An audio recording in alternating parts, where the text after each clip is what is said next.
Kalimat ini pasti sering kalian dengar. Kapan-kapan kalau ada yang mau ziarah ke makamnya Sosro Kartono di Kudus, silahkan, makamnya ada di Kudus. Di sana juga ada yang suka baca-baca, di dekat makamnya itu ada semacam perpustakaan, tapi banyak juga buku-buku tentang beliau yang dijual. Jadi teman-teman yang ingin koleksi bukunya boleh ke sana. Ada banyak kalimat di seputar makamnya. Kalau yang 4 ini kelihatannya ada di sisi kiri. Kalau sini kiri ya, kirinya nisan. Jadi kan itu ada cungkupnya itu, nanti di bagian kiri ada tulisan ini. Sugih tampo bondo, digdoyo tampo aji, ngeluruk tampo bolo, menang tampo ngasoraken. Jadi ini insya Allah sering kalian dengar kalimat ini dari Sosro Kartono sebenarnya. Sugih tampo bondo kalian sudah paham. Jadi kekayaan, kaya tapi tanpa ada harta yang berlimpah. Jadi kaya atau tidak itu kuncinya tidak pada barang yang kamu miliki atau sesuatu yang di luar dirimu. Kaya atau tidak itu kan tergantung pada kamu merasa cukup atau belum. Jadi tidak tergantung hartamu, tergantung mentalmu, tergantung jiwamu. Hari ini juga, detik ini juga kamu sudah boleh mengklaim diri jadi orang kaya. Tidak usah nunggu besok kalau sudah ngelamar PNS dan diterima. Jadi itu rasa kok. Oh saya sudah kaya kok Pak, saya mau apa-apa sudah cukup. Nggak harus utang-utang ke yang lain. Wong saya butuh saya sehari paling kopi sak gelas, rokok 2 batang, kemudian sing penting ada makanan apa saja masuk. Kalau nggak ada ya nebeng temen yang masak. Misalnya, saya nggak butuh, sehari nggak makan saya nggak apa-apa Pak. Misalnya, jadi saya nggak butuh apa-apa lagi dalam hidup. Itu sudah jiwa yang kaya itu. Dibandingkan yang hartanya banyak tapi masih sumpek, masih kurang ini, kurang itu, masih butuh buka cabang di sana, masih butuh kawin lagi, masih butuh. Enggak. Itu namanya belum kaya. Jadi untuk jadi kaya itu kamu enggak butuh bondo. Yang dibutuhkan jiwamu. Sudah selesai apa belum? Jadi itu rumus pertama. Yang kedua, digdoyo tampo aji. Digdoyo tampo aji itu antara lain itu. Ajinipun inggih boten sanes namung aji tekad, ilmunipun ilmu pasrah, rapalipun adiling Gusti. Jadi sakti tanpa jimat, tanpa jurus-jurus, tanpa ilmu. Kesaktiannya apa? Tekad yang kuat. Ilmunya apa? Pasrah. Mantranya apa? Rapalnya apa? Keadilan Tuhan. Tanpa harus punya jabatan, tanpa harus punya kuasa, tanpa harus punya relasi. Asal kamu percaya pada keadilan Tuhan, asal kamu bisa memasrahkan semuanya pada Allah, dan kamu yakin, mantep, tekad di jalan kebenaran, maka kamu sakti. Itu digdoyo tanpa aji.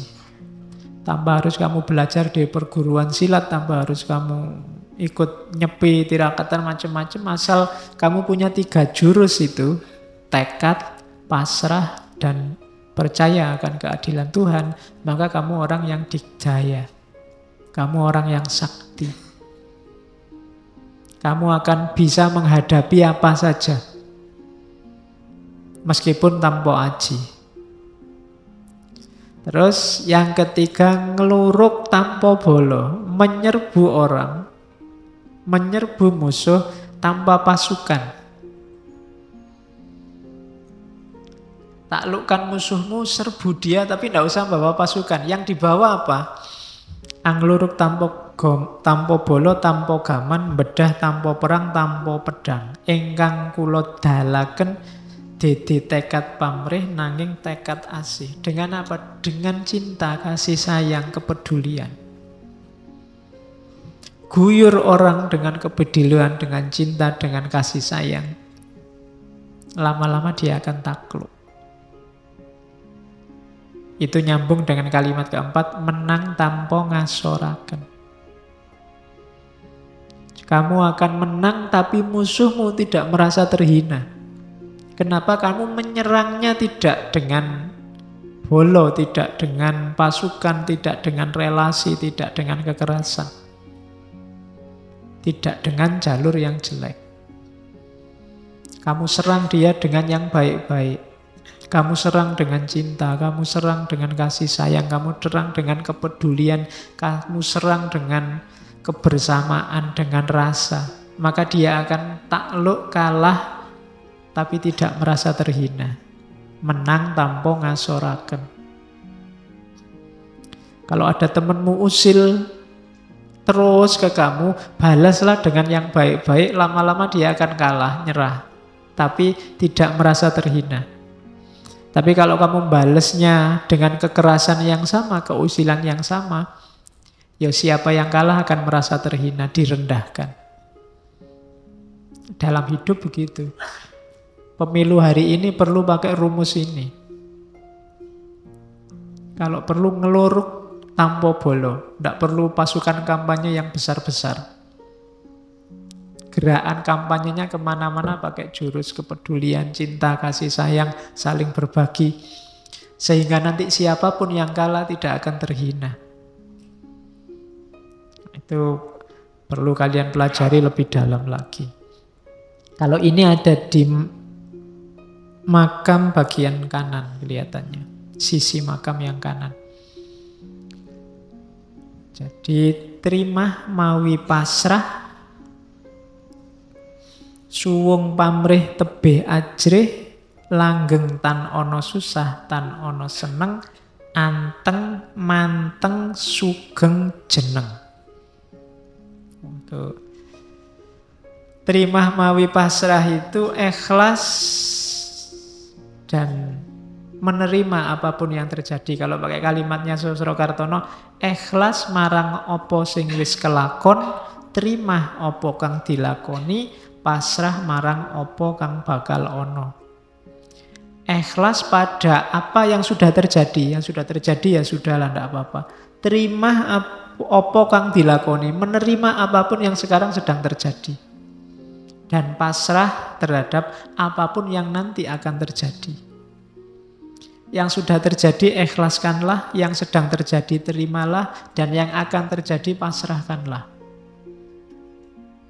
Itu kuncinya hidup. Terima, mawi, pasrah. Untuk kesana kita butuh suwung pamrih tebih ajrih. Dua hal yang harus kita perhatikan, hati-hati, tidak boleh ada pamrih, tidak boleh ada ajrih. Ajrih itu ketakutan-ketakutan. Kenapa ada orang korupsi? Karena dia takut miskin, takut tidak bisa mungkin ngasih nafkah keluarganya sesuai yang diinginkan, takut. Ada ketakutan-ketakutan. Kenapa mahasiswa sampai ujian nyontek? Takut tidak lulus. Takut IP-nya jelek, takut DO, takut. Ketika orang takut, dia tidak akan bisa ikhlas, tidak akan bisa pasrah. Masih ada banyak ketakutan. Apalagi ada banyak pamrih. Pamrih itu ya keinginan selain Allah. Kalau ikhlas itu kan satu-satunya yang diinginkan hanya Allah. Selama masih ada pamrih dan masih ada ajrih, orang tidak bisa ikhlas mempersembahkan segalanya hanya demi Allah saja. Suwung pamrih tebih ajrih. Kalau sudah bisa dua yang atas, maka langgeng. Tan ono susah, tan ono seneng. Hidupmu akan mutmainnah, stabil. Jadi tidak susah, tidak senang. Akhirnya apa? Kalau hidup yang stabil itu anteng, manteng, sugeng, jeneng. Kalian akan tenang, fokus, fokus, sejahtera, sugeng, senang, bahagia, dan jeneng.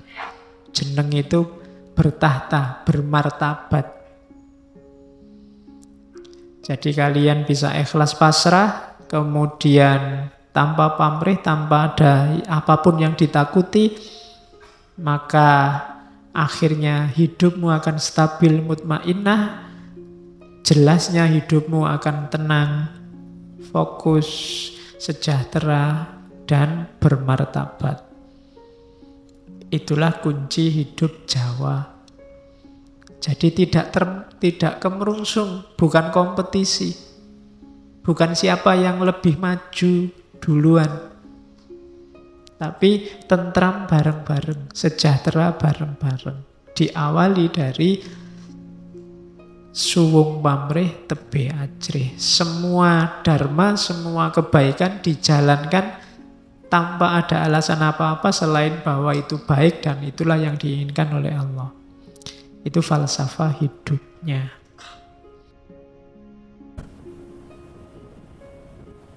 Terima kasih untuk teman-teman yang sudah menonton video ini. Semoga menjadi ilmu yang bermanfaat dan menambah wawasan baru untuk kita semua. Like video ini jika teman-teman suka. Tinggalkan komentar dan bagikan video ini jika menurut teman-teman video ini bermanfaat. Jangan lupa subscribe dan aktifkan loncengnya agar tidak ketinggalan video terbaru dari channel ini. Tetap semangat dan jangan mengeluh.